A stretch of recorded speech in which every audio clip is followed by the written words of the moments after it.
The tension between former President Donald Trump and Senator Bernie Sanders had been simmering for years, but it finally exploded one night during a nationally televised town hall event.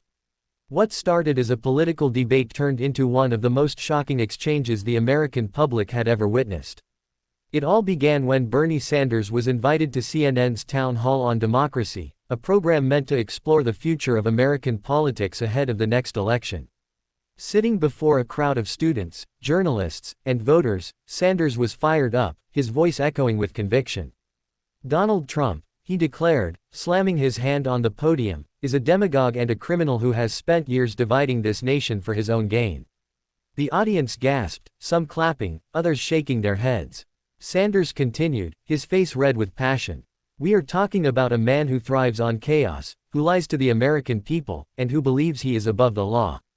That is not leadership, that is dictatorship. His words spread across social media like wildfire.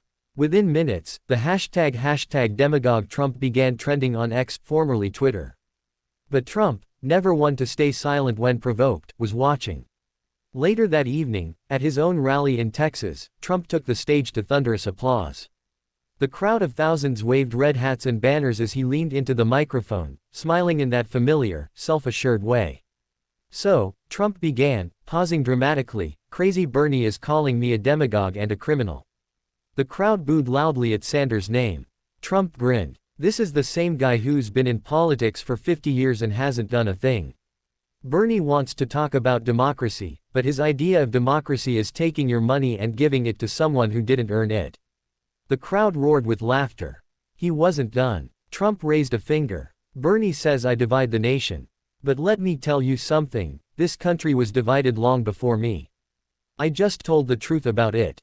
And the truth hurts the radical left. Then came the moment that went viral worldwide. Trump pulled out a sheet of paper, waving it for the cameras. You see this, he said. This is from 1988. Bernie wrote a letter defending a communist regime. He called it a model of equality. Trump paused. So who's the demagogue now? The guy who built jobs and secured borders, or the guy who spent decades praising failed socialist experiments? The crowd went wild. Chants of USA, USA filled the air. Even Fox News anchors struggled to hide their reactions as the clip played over and over on air. Within hours, the phrase, Trump's clapback, became one of the top trending topics online. Meanwhile, Sanders' team scrambled to respond. His press secretary released a statement accusing Trump of twisting history and deflecting from his own corruption. But behind the scenes, insiders admitted that Bernie had been shaken. During a private interview with The Nation later that week, Sanders tried to regain his footing. Donald Trump can insult me all he wants, he said, his voice steadier than before, but the reality is that this country is tired of his lies. We need justice, fairness, and truth, not cheap applause lines. Yet political analysts noted that something about Trump's comeback had landed differently this time. For years, Bernie had been seen as the unwavering moral voice of the left, but Trump's sharp, calculated counterattack had forced him onto the defensive. Polls taken days after the incident showed Trump's favorability rating climbing among independent voters, while Sanders' numbers slipped slightly. Commentators on both sides began to ask, had the fiery senator finally met his rhetorical match? One moment from the town hall. Replayed in every highlight reel, the instant Bernie paused after Trump's remarks were quoted back to him by a moderator. His lips parted, eyes darting to the crowd, but no words came. For the first time, Bernie Sanders looked speechless. In political history, debates come and go, but this one, the night Bernie Sanders called Trump a demagogue and criminal, and Trump's clapback left him stunned, would be remembered as a defining clash between two of America's loudest voices. As the next election loomed closer, one thing was clear, neither man was done fighting, and the battle for the nation's soul had only just begun. The days following Trump's fiery rally were nothing short of political chaos. Every major news outlet replayed the confrontation between Bernie Sanders and Donald Trump, dissecting every word, every gesture, and every pause. CNN, Fox, and MSNBC all turned it into a media storm, one that neither man could ignore. For Trump, the clash was a victory lap. His supporters flooded rallies across the country, cheering his comeback. "We love you, Trump," they shouted, waving banners that read, demagogue of truth. The former president basked in the attention, tweeting or truthing late into the night. Greater than, Bernie Sanders is still trying to figure out what hit him. Sad. He calls me names, I give him facts. But behind the noise, Bernie Sanders was regrouping. In his Senate office, surrounded by aides and stacks of policy papers, he sat quietly, staring at the TV as Trump's rally played again. His longtime advisor, Jeff Weaver, broke the silence. "Bernie, we need a response, and fast. He's controlling the narrative." Sanders rubbed his temples. "No," he said slowly, "we don't need to match his noise with noise. We need to hit him with truth and evidence." The next day, Bernie appeared on MSNBC for an exclusive interview with Rachel Maddow.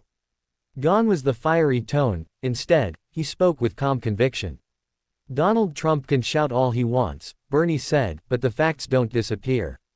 He has been indicted multiple times. He is facing criminal investigations. I'm not making that up, that's the justice system at work." The clip spread quickly. Even some neutral voters began nodding along. For the first time since the confrontation, Sanders was regaining ground.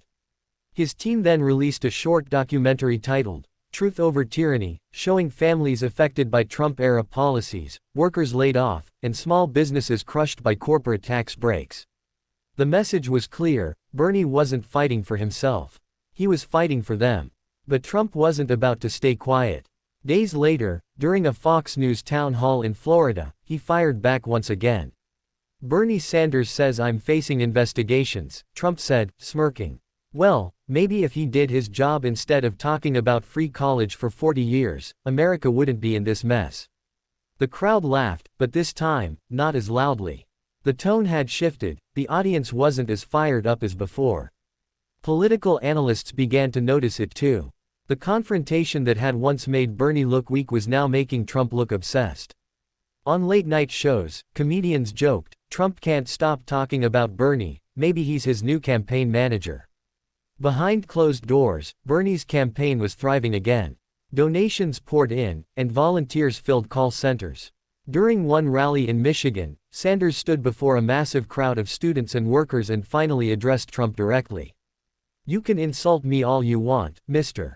Trump," Bernie shouted into the roaring crowd. "But while you were building golden towers for billionaires, I was marching with workers who built this country." The cheers were deafening. The energy was electric. Even some conservative commentators admitted that Sanders had found his moment. Then came the twist no one expected. At the next Republican rally, Trump appeared unusually subdued. Instead of launching into another rant about Bernie, he began talking about the economy, jobs, and border control, topics he usually used to dominate the stage. Insiders later revealed that Trump's own advisors had warned him that his feud with Sanders was backfiring. Still, neither man would admit defeat. Weeks later, both appeared at a televised bipartisan forum on the future of American leadership. The atmosphere was tense. When Sanders walked on stage, the crowd erupted in applause. When Trump followed, the noise doubled. The two shook hands stiffly, eyes locked like rivals in a boxing ring. The moderator, visibly nervous, asked the first question, "Senator Sanders, President Trump, what do you think America needs right now?" Sanders spoke first. "Unity through justice," he said firmly. "People are tired of anger and division. They want healthcare, fair wages, and hope." Then Trump leaned in, his voice steady but sharp. "America needs strength," he said. "We don't need socialism. We need success." For a moment, the crowd was silent. Then applause erupted, from both sides. It was the first time in years the two men had shared a stage without shouting.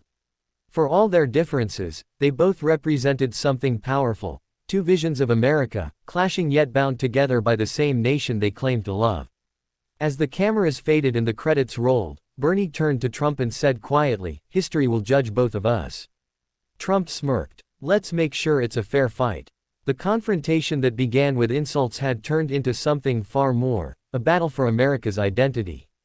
And as both men prepared for the next election, one truth remained clear: neither Bernie Sanders nor Donald Trump was backing down.